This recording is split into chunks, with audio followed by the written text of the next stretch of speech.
बिस्मिल्लाहिर्रहमानिर्रहीम। अस्सलाम वालेकुम वरहमतुल्लाहि वबरकातुहू।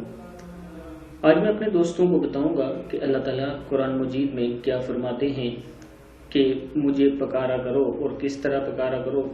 उससे पहले मैं अपने तमाम दोस्तों से गुजारिश करूंगा कि चैनल को सब्सक्राइब कर लें, बेल आइकन पर क्लिक कर लें ताकि डेली वीडियो आप दोस्तों तक पहुंचती रहे। पढ़ना क्या है? फदउल्लाह मुखलिसीना लहुद्दीन वलौ करिहल काफिरून। क्या है? फदउल्लाह मुखलिसीना लहुद्दीन वलौ करिहल काफिरून। तो अल्लाह की इबादत को खालिस करके उसी को पुकारो अगरचा काफर बुरा ही माने। सूरह मोमिनून की आयत है ये। इस वीडियो को आपने आगे ज़रूर शेयर करना है और अल्लाह को ही पुकारा करें अपने हर काम में और इबादत में। जब भी आप किसी मुश्किल में हैं अपने अल्लाह को ज़रूर पुकारा करें। अस्सलामु अलैकुम वरहमतुल्लाहि वबरकातुहू।